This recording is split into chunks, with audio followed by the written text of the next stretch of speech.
Hey everybody, Prepper Nurse 1 here. So I had done part 1 of this, it's just basically 2 parts. So like first part went up at 1 o'clock about bugging in an S.H.T.F situation. This one is going to be about bugging out in an S.H.T.F situation. So that's what we're going to be talking about in this video right now. So a few things to think about when we get into this, okay? It's going to be, if your plan from the very get-go is to bug out, and you're planning on bugging out, a couple things we got to talk about first with that. The importance of, hopefully, you have a location in mind of where you're going to. Your bug out location, right? You're leaving your home and in the area that you're at, hopefully for a safer location where you have a better chance of long-term survival. So what do you need to do in preparations for bugging out? I'm going to give you some tips here in this one. You can take advantage of that or not. It's completely up to you. It's your choice, okay? My recommendations would be have paper maps ahead of time and have them laminated. Because this way, depending on what the weather is, not every time you're going to bug out is it going to be sunny, nice, 75 degrees. It could be raining, it could be snowing, it could be blowing winds. All different factors can play into when you're bugging out, okay? So having the appropriate clothing also is important when you're planning on bugging out. If you're also planning on bugging out, if you have a car and you're planning on bugging out with your vehicle, having alternative plans if you have to bug out, having other options of what you may need to use to bug out. So what do I mean by that? Possibly a bicycle with, if you have a bicycle and then you can have a pull behind, like a buggy where they put like kids and stuff, you could put supplies in that if you had to. Here's an important aspect too of bugging out. Have several different ways to bug out. Again, you may not be able to bug out in your vehicle. So planning for that is an important aspect of it as too. So I would highly encourage people to become familiar with the railroad tracks, where you're located, where they lead, where you can go from there. Canal paths are another really good thing to know, because there's probably not going to be a lot of traffic on those canal paths or the railroad tracks. All right, and usually railroad tracks are pretty straightforward. They go in certain directions for long periods of time, and you can utilize that to your advantage, not having to worry about being on main roads, which could become congested and having issues with that. So that would be something that I would highly, highly recommend as well. Having a really good bug out bag, pack that you can carry, proportionate to whatever your weight is. You're not going to have a 70-pound rucksack on your back and think you're going to walk 25 to 30 miles a day with it on your back if you are not trained properly to do so. So physical fitness is another aspect if you are planning on bugging out. Being physically ready to get on, either a bicycle or get on, with your feet and move and stuff like that. So another part of that is going to be proper footwear. If you have to go by foot, making sure you have good worn-in boots. And I would have a backup pair as well, even a pair of sneakers as well if you need that, okay? Plenty of socks to change. Your feet are going to be so important in that type of situation. If your feet break down, you're not traveling too far at all. So those are things that you definitely need to think about, okay? And also the other people that are with you, that you're traveling with, making sure that their feet are being properly taken care of as well. So getting back to you're planning on bugging out, another aspect that I would be looking at, so those are just a couple things to start with, right? Preparation-wise, having caches along your bug out route. So my plan, I'm going south, so I'm just going to be putting caches to the south. Well, what happens if the south is compromised and you can't go south in your bug out plan? You need to have alternative plans, alternative routes, and in those alternative plans and alternative routes, make sure you have caches of supplies that you know where they are, that if you have to go out and you're on foot, you can get to those supplies, and it'll be things that will help you.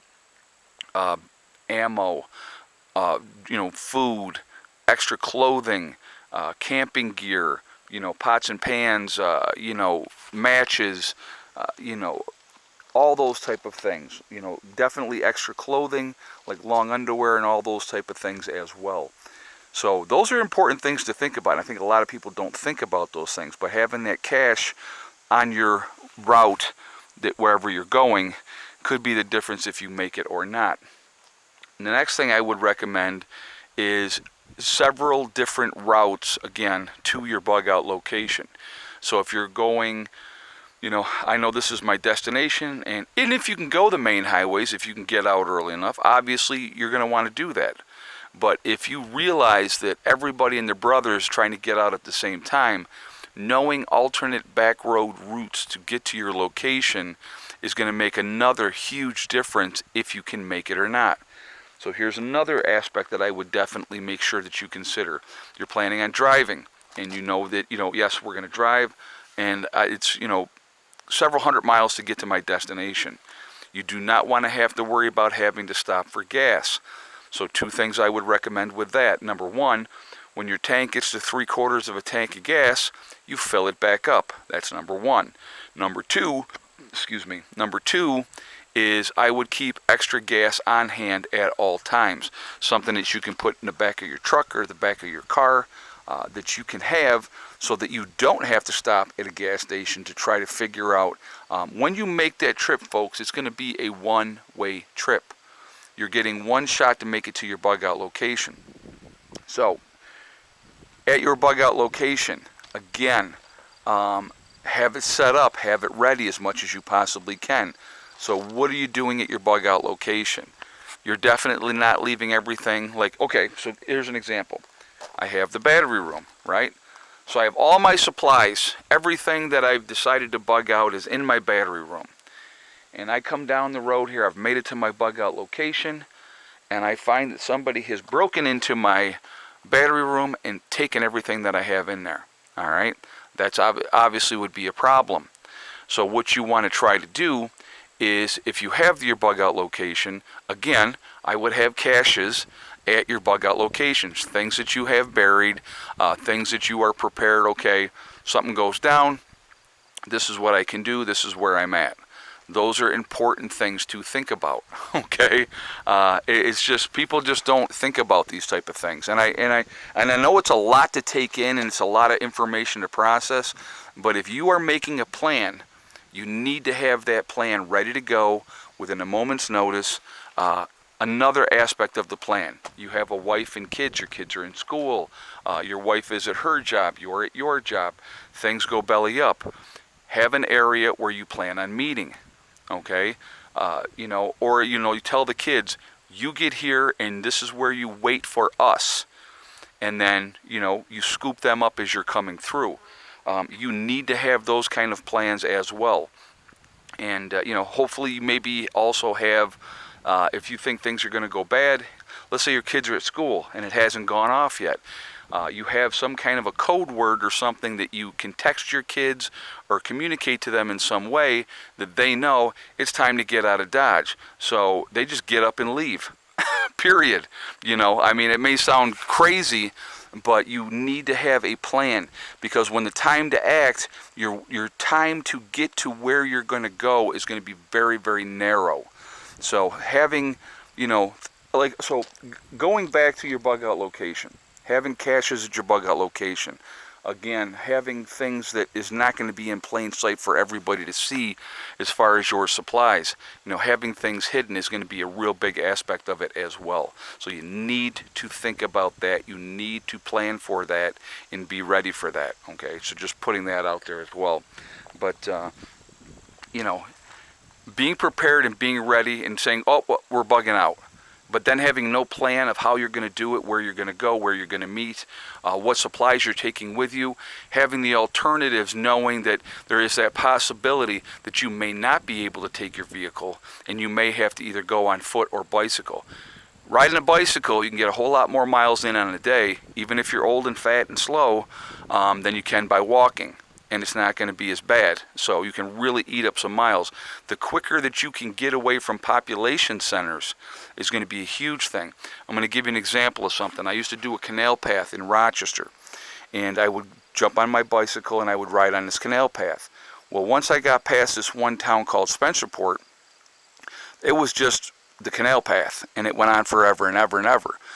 So then you got, as soon as you got further away from those populations, it's less people to deal with. So the quicker you can get away from high density population areas is going to be very, very important. All right. Again, I would like your feedback on this video. I'd like to hear what you guys have to say, what you think. I hope everybody's having a great weekend. I hope you all are being safe. Continue to prep, continue to get ready, make your plans, be prepared, so when the time comes, that it's not going to be panic time. It's going to be, okay, this is it. Let's get busy. Let's get to work. Okay? I will talk to you all later. Remember, we are all in this together. We are one race called the human race. As soon as we can figure that one out, we will be in much, much better shape. Also remember to hug and kiss the ones that you love. Tell them every single day. Tomorrow is not guaranteed. We never know what's going to happen in life. So it's really important that we tell the people that we care about every day how we feel. Last but not least, STD. Step, thing, and day. One step at a time, one thing at a time, and one day at a time. Whatever you're trying to do, whatever you're trying to accomplish, you can do it. The only one that's going to stop you from reaching your goals is you. That's it. Nobody else. Stay positive. Stay away from the negativity, and you're going to be just fine. I hope you all have a great day. Prepper Nurse 1, out for now.